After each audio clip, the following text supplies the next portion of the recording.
नमस्कार साथियों, बातचीत विद कान्हेराव गौरव में आपका एक बार फिर से स्वागत है।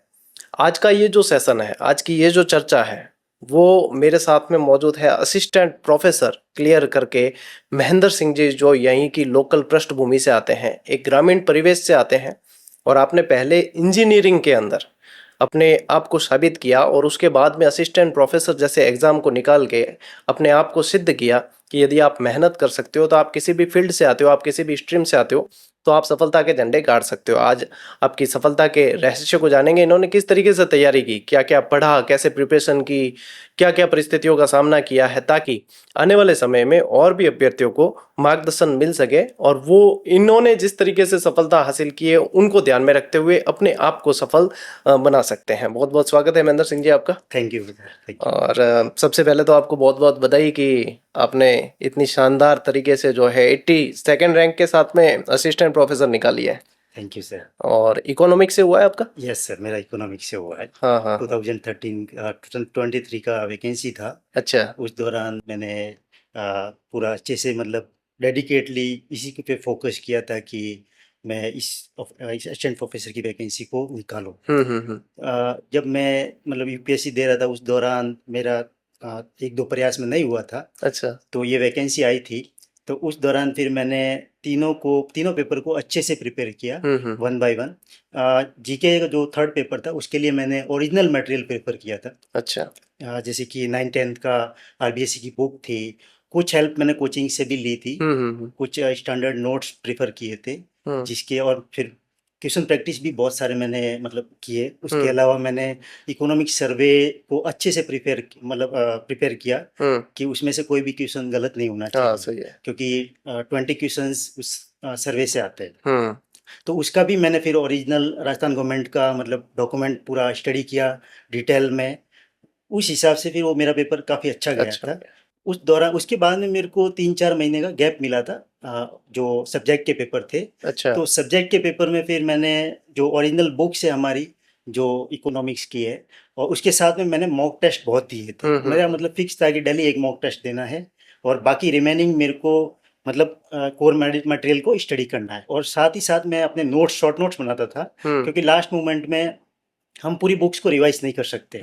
तो उस हिसाब से फिर वो एक साथ लास्ट में 1 मंथ में 30 डेज में पूरा हम अच्छे से पूरा सब्जेक्ट को रिवाइज कर सकते हैं, क्योंकि इसमें 6-7 मतलब टॉपिक आते हैं। तो हर एक की बुक को, इतना बड़े बुक को रिवाइज करना बहुत टफ होता है। लास्ट मोमेंट में फिर हमने वो नोट्स ही रिवाइज किए हैं और बेनिफिट हुआ मेरे को। जो प्रीवियस ईयर के नेट जेआरएफ के क्वेश्चंस थे उनको लगाया, तो उससे मेरे बेसिक फंडामेंटल्स क्लियर हुए। कुछ क्वेश्चंस इनडायरेक्टली उसमें रिपीट भी होते हैं, तो उससे मेरे को बहुत ज़्यादा फायदा हुआ। दोनों पेपर मेरे अच्छे हुए। अच्छा। ब्रीफिंग में आपने मतलब एक तरीके से कंक्लूजन तो बता दिया है पूरा ही। मैं वन बाय वन आपसे जानना चाहूंगा कि पारिवारिक पृष्ठभूमि आपकी कैसी रही है सबसे पहले तो। पारिवारिक मतलब शुरुआत में जब मैं नवोदय गया था तब मेरे अच्छा, आप नवोदय के स्कॉलर रहे हुए हो? यस, मैं नवोदय का स्कॉलर रहा हुआ हूँ। अच्छा तो अच्छा। उस दौरान काफ़ी रिसोर्स का कंस्ट्रेंट था, इतने रिसोर्स नहीं थे हमारे पास। हमने काफ़ी स्ट्रगल किया उस दौरान।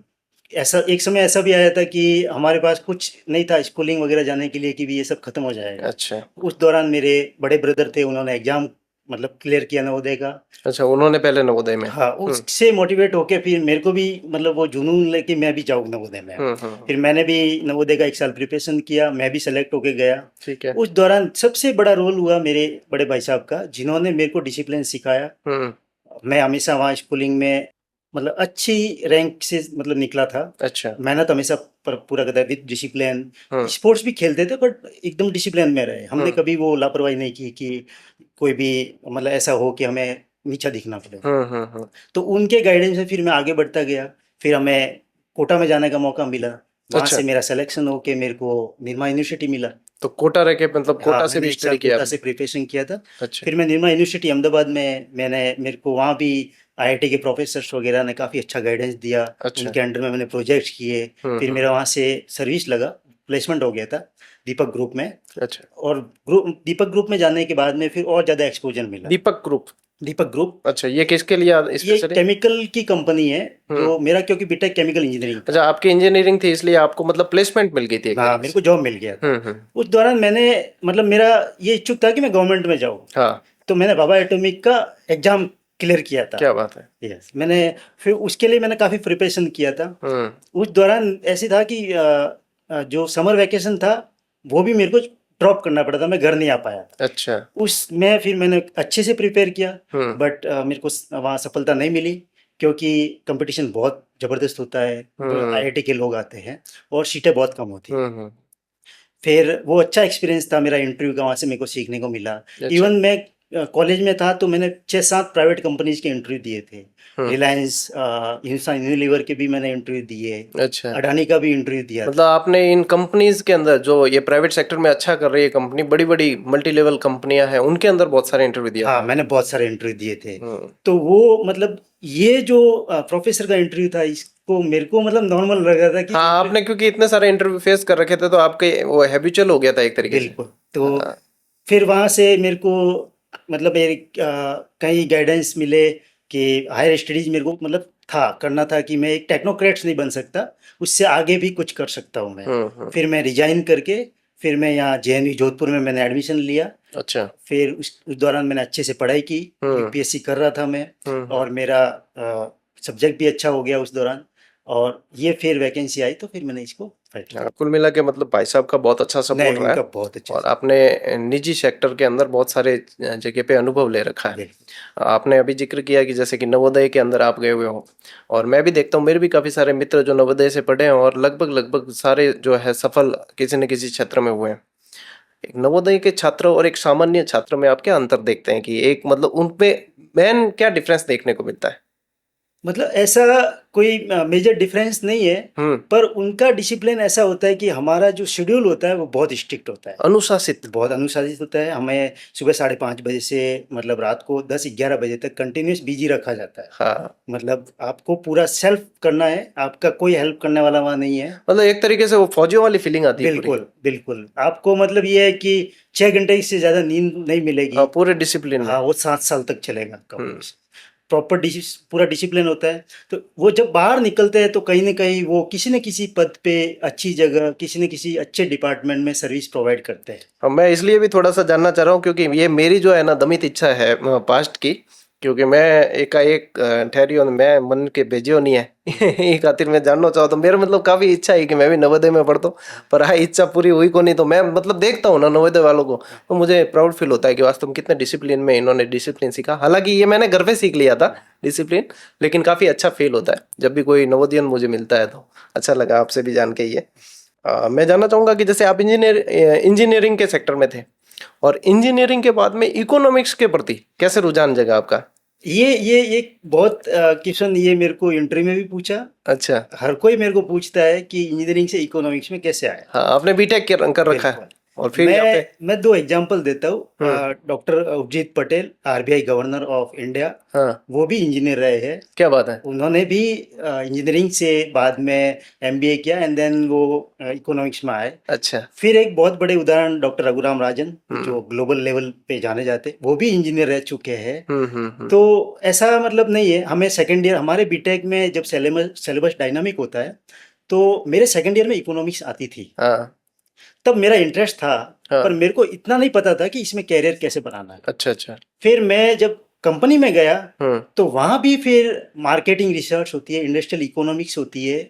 वो फिर मेरे को लगा कि इसमें और ज़्यादा इंजीनियरिंग को लिंक किया जा सकता है। हाँ हाँ। ये कोई सेपरेट सब्जेक्ट नहीं है। वो वाला ज्ञान यहाँ पे काम में आ सकता बिल्कुल, है। इकोनॉमिक्स से टोटली मैथमेटिक्स आती है, पूरा एनालिटिकल सब्जेक्ट है। तो वो एक साइंस, आर्ट्स, किसी से भी लिंक, कॉमर्स, तीनों बैकग्राउंड से लिंक किया जाता है। सहसंबंधता आ जाती है एक तरीके से। बिल्कुल, तो वो फिर मेरा इंटरेस्ट बहुत अच्छे से उसमें हुआ कि मैं इसमें करूँगा कुछ आगे। बहुत बढ़िया। और फिर आपने इकोनॉमिक्स में पोस्ट ग्रेजुएशन की, और उसके बाद में फिर कब लगा कि मुझे अब नेट देना चाहिए और मुझे असिस्टेंट प्रोफेसर की तरफ जाना है? वो 2023 में जब वैकेंसी आई हुई थी, तो मेरे पास एक यूपीएससी दे के मैं आया था, मेरे पास एक अच्छा, ऑप्शन था। यूपीएससी की भी प्रिपरेशन की आपने? हाँ, तो उस दौरान मेरा ऑप्शनल अच्छा था। हम्म। तो अब मेरे पास ये था कि 1.5 महीना है, मेरे को नेट क्लियर करना है क्योंकि ये वैकेंसी आई हुई है। हाँ। फिर मैं दिन रात लगा, और मैं सिर्फ ये था कि मेरे को थ्योरी से ज़्यादा क्वेश्चन प्रैक्टिस करना है, हम्म। क्योंकि नेट जेआरएफ में क्वेश्चन बहुत मायने रखते हैं। बहुत मायने और बड़े बड़े क्वेश्चन आते हैं बड़े बड़े सारे। क्वेश्चन आते हैं, हम्म। टाइमिंग का बहुत होता है। हाँ, टाइमिंग का फिर रोल। मैं 12 घंटे तक मतलब 3-4 मॉक डेली लगा देता था, अच्छा। और थोड़ी बहुत थ्योरी को रिवाइज करता था। प्रैक्टिस बहुत किया आपने। फिर वो फर्स्ट अटेम्प्ट में मेरा नेट जेआरएफ क्लियर हुआ था, पहले ही अटेम्प्ट में? पहले ही क्या अटेम्प्ट। बात, बहुत अच्छे। उसके बाद में वो ये आगे का प्रोसेस स्टार्ट होगा। हाँ, फिर मतलब रुझान जग गया एक बार नेट क्लियर होने के बाद में कि हाँ अब असिस्टेंट प्रोफेसर की तरफ बढ़ना है। बिल्कुल। हाँ, तो जेआरएफ आपका क्लियर है, तो पीएचडी के बारे में बिल्कुल, मैं क्या विचार है? पीएचडी अभी मतलब मैं गवर्नमेंट से मैं जब ज्वाइन करूंगा तो एनओसी लेके मैं एक अच्छा मतलब इकोनॉमिक्स जो पॉलिसी मेकिंग है जिसमें मेरा बहुत इंटरेस्ट है, पॉलिटिकल और इकोनॉमिक जो पॉलिसी एनालिसिस है उसमें जाना है, उसमें मैं पीएचडी करूंगा और उसमें ही मेरा मतलब आगे मेरा ड्रीम है वो। हाँ, ये ड्रीम है आपका कि पीएचडी करके उस सेक्टर में आपको आगे बढ़ना है। बहुत अच्छे, मेरी शुभकामनाएं भी है इसके साथ में। Thank you. आपने अर्थशास्त्र से इकोनॉमिक्स से निकाली है आपने असिस्टेंट प्रोफेसर, तो मैं जानना चाहूंगा कि अर्थशास्त्र की तैयारी आपने कौन कौन से सोर्सेज से की? इसका अर्थशास्त्र का सबसे बड़ा ये है कि पर्टिकुलर हमारे क्वेश्चंस एक बुक से नहीं आते, हमको मल्टीपल सोर्स प्रेफर करने पड़ते हैं। बिल्कुल। मैक्सिमम मैंने आर्टिफिशियल इंटेलिजेंस एआई का ज़्यादा प्रयोग किया, क्योंकि अच्छा। गूगल में क्या होता है कि आपको जैसे ही आप कोई टॉपिक डालते हो सिलेबस के हिसाब से, आरपीएससी के सिलेबस के हिसाब से, वो समराइज आपको दे देता है। अच्छा। तो वो जितना समरी देगा उस समरी को पहले आप पढ़ो तो आपका बेसिक कंसेप्ट क्लियर हो जाएगा। फिर आप डिटेल बुक में उस टॉपिक को स्टडी करो। अब सेलेक्टिव स्टडी करनी पड़ती है, पूरी बुक आप नहीं पढ़ सकते। तो जो सिलेबस है उस सिलेबस के हिसाब से आप सेलेक्टिव स्टडी करो और अच्छे से करो कि कोई भी डेप्थ में क्वेश्चन आए तो आपका गलत मतलब ना हो, नेगेटिव नहीं जाए हो। तो उस हिसाब से मैंने प्रिपरेशन किया। तो एआई का मतलब आपने बहुत अच्छे से यूज किया। अभी मैं जस्ट 2 दिन पहले भूपेंद्र सिंह जी चारण है, उनका रैंक 9 से आरएस में सिलेक्शन हुआ है, उनसे भी मैं पॉडकास्ट कर रहा था तो उन्होंने भी जिक्र किया था कि मैंने एआई का बहुत अच्छे से इस्तेमाल किया। और जब लोग कहते हैं कि एआई जो है चीज़ें कई तरीके से त्रुटिपूर्ण भी दे देता है, लेकिन कि मैंने बहुत अच्छे से उसका उपयोग किया, जैसा आपने भी जिक्र किया है। तो ये स्टूडेंट सीख सकते हैं कि चीज़ों के पॉजिटिव और नेगेटिव दोनों ही आउटपुट आते हैं, आप उसको किस तरीके से लेते हो वो मायने रखता है। बिल्कुल बिल्कुल। हाँ। और पेपर 3 राजस्थान जीके का आता है कॉलेज व्याख्याता के लिए, इसके लिए आपने कैसे प्रिपेयर किया? पेपर 3 जो हमारे बेसिक सब्जेक्ट है करंट अफेयर्स वगैरह, तो करंट अफेयर्स में कुछ कोचिंग्स की जो मैगजीन्स है, कुछ जो अलग मैगजीन्स है, मोमल वगैरह है, पर्टिकुलर एक बुक से हम नहीं मतलब काफी सारी आपने सारी थोड़े मतलब थोड़े मतलब हमको अलग से कुछ यूट्यूब पे डिजिटल प्लेटफॉर्म पे भी हमें वीडियो मिल जाते हैं, तो वो भी हम रेफर कर लेते हैं। सही है। रिवीजन के टाइम में वो ज्यादा प्रीफर तो आपको ध्यान होना चाहिए कि कहाँ से कैसा कंटेंट मिल रहा है, किस टाइप के क्वेश्चंस आएंगे, तो वहां से किया। फिर मैंने हिस्ट्री वगैरह के लिए जो ओरिजिनल बुक है उनको प्रेफर किया, मतलब जो 6 से 10 जो चलती है वो, या एनसीईआरटी। क्योंकि हिस्ट्री बहुत लेंथी सब्जेक्ट है, तो शॉर्ट एंड स्वीट में मैं उसी को फॉलो करता था। बाकी मेरी स्ट्रेंथ थी पॉलिटी और इकोनॉमी। अच्छा। तो पॉलिटी में मैं पूरा एकदम डिटेल में स्टडी करता था और इकोनॉमी में सर्वे राजस्थान गवर्नमेंट का ही पढ़ता था। और इकोनॉमी तो आपका सब्जेक्ट भी रहा है। तो वो डेप्थ में उसमें फिर हमको ये होता था कि 20 क्वेश्चन आ रहे हैं तो 18 क्वेश्चन आपके सही होने चाहिए, तो वो बेनिफिट रहता है। और ज्योग्राफी हम मतलब प्रिफर कर लेते हैं कि ज्योग्राफी की कुछ बुक से नहीं तो कोचिंग से मैंने नोट्स प्रिफर किए थे। ठीक है, वो उस वजह से मेरा ये पेपर अच्छा गया। मतलब पर्टिकुलर किसी कोचिंग संस्था से आप नहीं पढ़ के और आपने जो है मूल किताबें और इनको ज्यादा प्रेफर किया है। मैं कोचिंग नहीं लिया, पर मैंने इनडायरेक्टली हेल्प, अलग अलग सारे टीचर्स के आपने सेशन देखे हैं। काफी अच्छा, मतलब आप ये इससे ये भी सीखने को मिल सकता है स्टूडेंट को कि जरूरी नहीं है कि आप जो है कई बार जाके कोचिंग आपको करना ही है, आप अलग अलग सोर्सेज से भी पढ़ सकते हैं। सोशल मीडिया का आप बहुत यूज कर सकते हैं। हाँ, तो आप मतलब इसके नोट्स बना के पढ़ते थे या सीधे ही किताब से? कुछ बुक्स जो है उसमें मैं हाईलाइट कर देता था कि इससे हाईलाइट कर देता, उसके बाद में मैं लास्ट टाइम में ये रिवाइज कर रिवीजन करने में आसान कर दूंगा। जो इकोनॉमी में होता था उसमें डेटा मेरे को शॉर्ट नोट्स फॉर्म में बनाना पड़ता है, क्योंकि बहुत सारा डेटा होता है, तो 1-2 पेज में मैं एक चैप्टर का डेटा पूरा नोट डाउन कर देता था। तो लास्ट में मैं एक सर्वे को 3 दिन में रिवाइज करने का मतलब रखता हूँ, क्योंकि एक चैप्टर को मैं 3 आवर्स देता हूँ, तो 3 दिन में मेरा टोटल 10 चैप्टर पूरा कंप्लीट हो जाता है। और ज्योग्राफी भी मैं 4 या 5 डेज में रिवाइज करने के लिए मतलब मैं ओरिजिनल कुछ बुक्स है जो शॉर्ट फॉर्म में आई हुई है उनको प्रीफर करता हूँ। अच्छा, उससे रिवीजन बेटर हो जाता है। बिल्कुल सही है।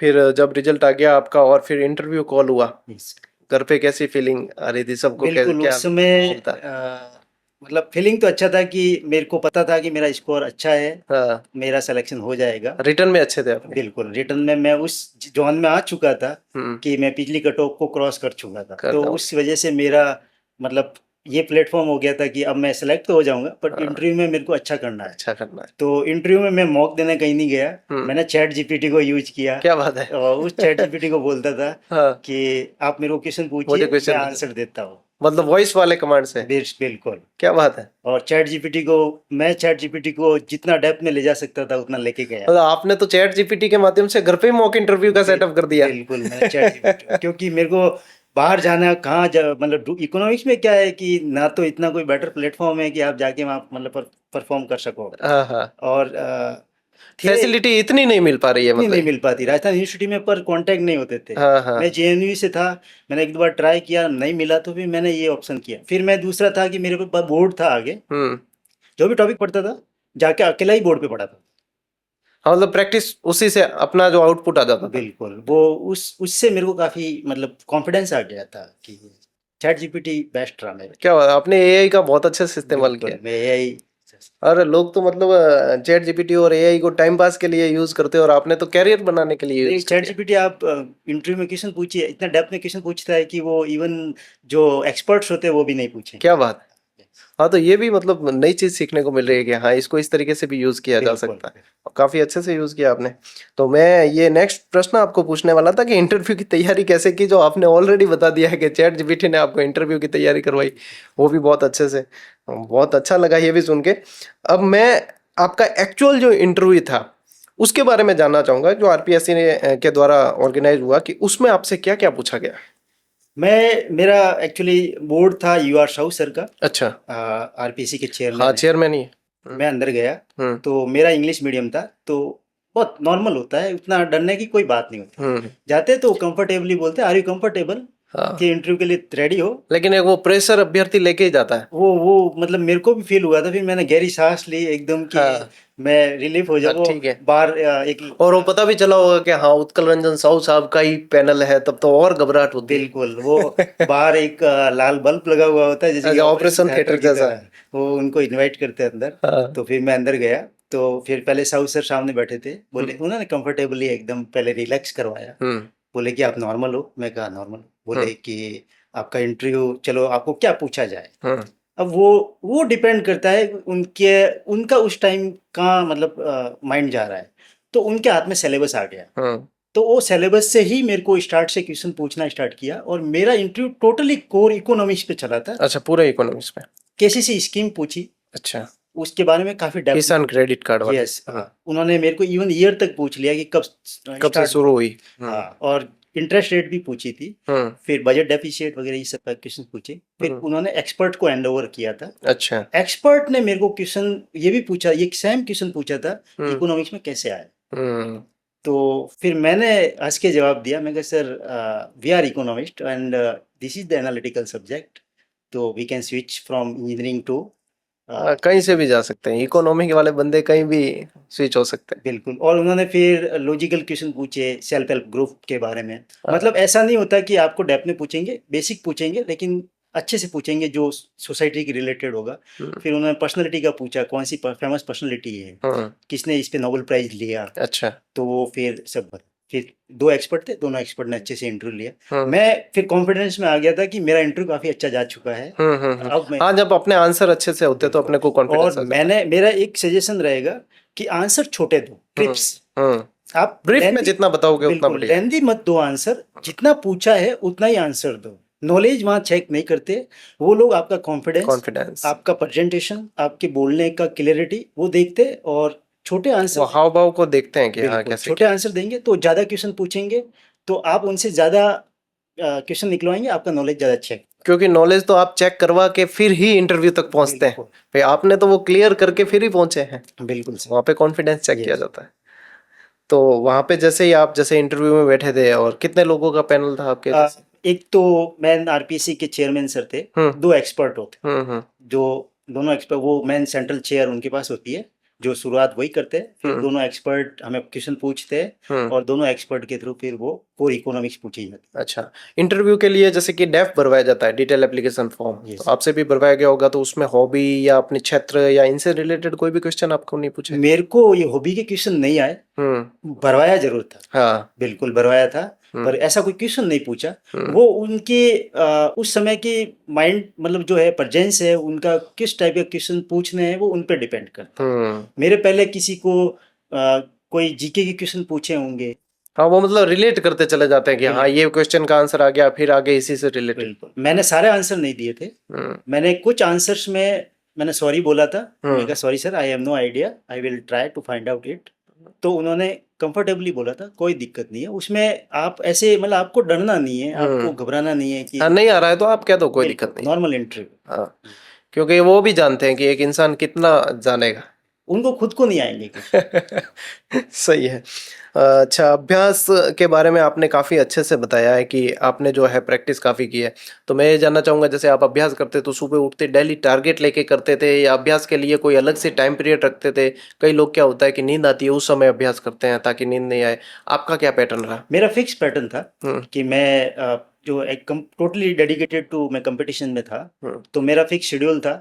और शेड्यूल में मैं जितने सब्जेक्ट उठता था उनमें कुछ सब्जेक्ट को मैं टाइम के हिसाब से टाइम एलोकेट करता था। डिवाइड कर देते हैं। और टाइम एलोकेशन में मैं ये टारगेट लेके चलता था कि मेरे को इतने टॉपिक इतने दिन में कवर करना है। ठीक है। क्यों? क्योंकि आपके फिक्स लिमिटेड टाइम होता है, 4 मंथ हुँ, या 3 मंथ। हुँ, उतने में आपका सिलेबस कंप्लीट होना चाहिए और विथ रिवीजन होना चाहिए, ताकि आपका कॉन्फिडेंस एग्जाम में अच्छा रहेगा। हुँ, हुँ, तो मैं हमेशा टारगेट बेस्ड चलता था हुँ, कि सिलेबस करना है, क्वेश्चन प्रैक्टिस करनी है, प्रीवियस ईयर के क्वेश्चन फॉलो करने हैं हुँ, और कुछ एक्स्ट्रा कोचिंग्स की हेल्प लेनी है, तो हुँ। वो सब में पीवाईक्यूज़ का आपके तैयारी बिल्कुल। में काफ़ी रोल रहा है।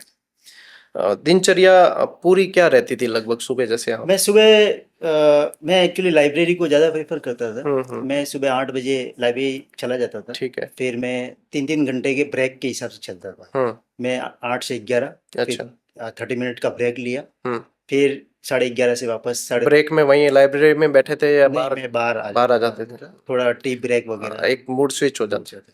फिर दिन को मैं लंच वगैरह लेके, लेके ही जाते थे लंच? नहीं भाई, मैं घर पे आ जाता अच्छा, था। घर पे आ जाते। फिर थोड़ा रेस्ट लेके फिर हुँ, वापस वो 3 आवर्स का शेड्यूल में फॉलो करता था। ठीक है। और रात को आके मेरे को जब लगता था कि अब ज़्यादा आप थ्योरी नहीं पढ़ सकते, तो फिर मैं क्वेश्चन प्रैक्टिस करता था।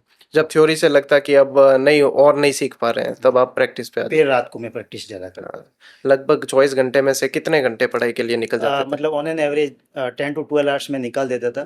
हुँ, कभी ऐसा क्रिटिकल फेज आया कि सिलेबस कवर नहीं हो रहा था, तो 14 आवर्स 15 आवर्स भी चले गए। हाँ, लगभग 10-12 घंटे का तो एवरेज रहता मिनिमम ही था। मिनिमम। हाँ, बहुत अच्छा। अब जब आपने नए सिरे से तैयारी शुरू की, या कोई बच्चा असिस्टेंट प्रोफेसर के लिए नए सिरे से तैयारी शुरू करना चाहे, तो उसे कहाँ से शुरुआत करनी चाहिए? बेसिक आप यदि सेल्फ प्रिपेयर करोगे तो थोड़ा टाइम लगेगा। हुँ, इससे बेसिक है कि आप एक छोटा सा कोचिंग ले लीजिए। हुँ, उससे आपका मतलब स्पीड अप हो जाएगा, माहौल मिल जाता है। माहौल मिल जाएगा, डायरेक्शन मिल जाएगा। हुँ, उसके बाद में आप जितना डेप्थ में जा सकते हो, बुक्स को फॉलो करो, क्वेश्चन प्रैक्टिस वो करो। सेल्फ जाना है आपको। वो बिल्कुल वो मतलब कोचिंग के साथ में आप मतलब कर सकते हो। हाँ, साथ-साथ भी मिल। कई लोग बोलते हैं कोचिंग नहीं करना चाहिए, सेल्फ करो, ये करो। सेल्फ करना मतलब एक आपको नए बंदे के लिए यदि आता है बहुत तो टफ उसको होता है। काफ़ी सारी चीज़ें सीखनी होती टाइम हैं। टेकिंग, बहुत टाइम हुँ, टेकिंग। और वहाँ से उसे माहौल भी मिल जाता है एक। बिल्कुल, हाँ, गाइडेंस मिलती है। तो कोचिंग मतलब एक ज़रूरत भी है विद्यार्थी की। बिल्कुल, ये मतलब ये वीकनेस है। सबकी अलग-अलग थ्योरी होती है, लेकिन एक ज़रूरत विद्यार्थी की, नया बिल्कुल, विद्यार्थी है तो मैंने उसको नहीं ज़रूरत लिया, रहती लेकिन मैं एडवाइस करता हूँ क्योंकि मैंने खुद ने टाइम लिया है इन है। हाँ, चीज़ों में। आपको टाइम लग गया इसमें। बिल्कुल, टाइम हुँ, लगता है क्योंकि क्वेश्चंस को समझने में, कंसेप्ट समझने में टाइम ज़रूर समय लग लगता है। जाता है। बिल्कुल, और वो चीज़ें आप ट्रेंड चेंज हो चुके हैं, क्वेश्चन पेपर थोड़े डिफरेंट आ रहे हैं, तो आपको हुँ, हुँ, बिल्कुल कोचिंग्स का हेल्प लेना बहुत ज़रूरी है। हुँ। जब तैयारी का फेज़ होता है तो एक अभ्यर्थी जैसे-जैसे आगे बढ़ता है तैयारी में, तो कई सारी ऐसे समय आ जाता है बीच में जब ऐसा लगता है हिम्मत हारने लगता है या आउटपुट नहीं आ रहा, तो उस समय मतलब टूट जाता है एक स्टूडेंट। उस समय अपने आप को कैसे मैनेज किया आपने? एक ही चीज़ था, मैं कई बार अप एंड डाउन्स आए। हुँ, मेरे को ये भी मतलब सोसाइटी से प्रेशर सुनने को मिला कि मतलब इतना टाइम हो गया, पर हुँ, उसमें एक है सेल्फ मोटिवेशन हुँ, कि मैं कर सकता हूँ, थोड़ा टाइम लगेगा। हुँ, एक एक बाकी मैं हमेशा एक दिमाग में रखता, why I am afraid of, मैं क्यों डर रहा हूँ, मैं हमेशा दिमाग में रख रहा हूँ मेरे को क्यों डरना है, मैं करता मतलब मेरे को करना है करना है, सही बस। सीधी सी आज बात नहीं तो कल फेलियर तो है, है। पर फेलियर को आप ओवरकम कर सकते हो, आप आगे जा सकते हो, वो थोड़ा प्रैक्टिस पे डिपेंड करता है।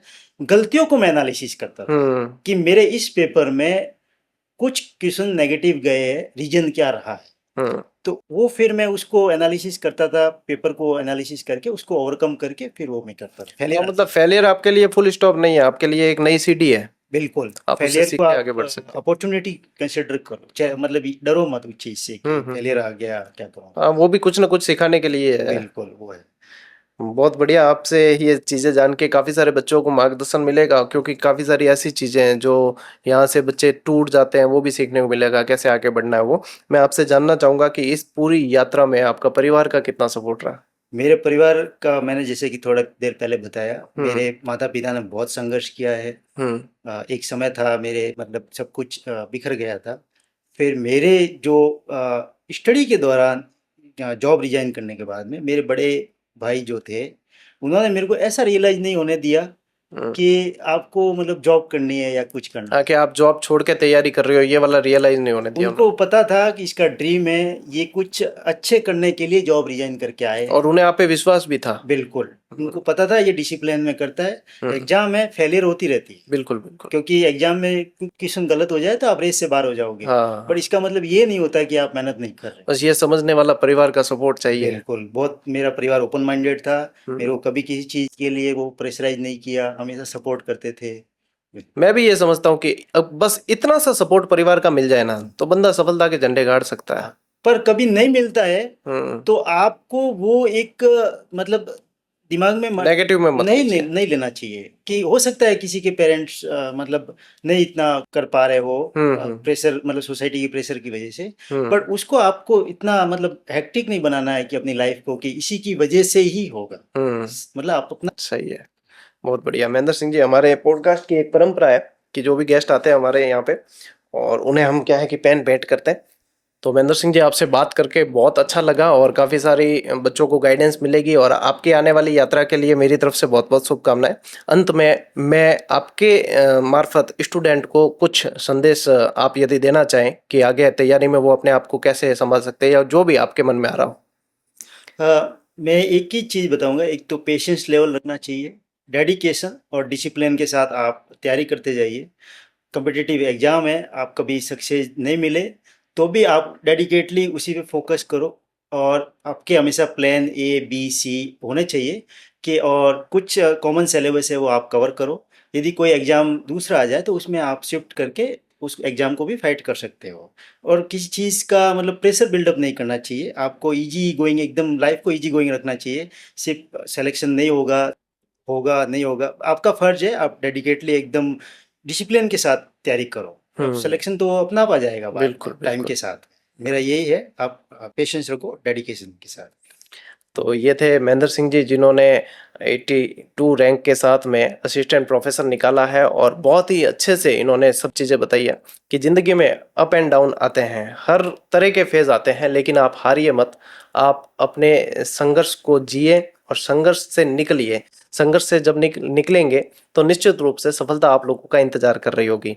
ऐसी ही सक्सेस स्टोरी बातचीत विद खानेराव गौरव यूट्यूब चैनल पे आती रहेगी, तो आप जुड़े रहें। इस सेशन को यहीं पे अब अपन समाप्त करते हैं। बहुत बहुत धन्यवाद, नमस्ते।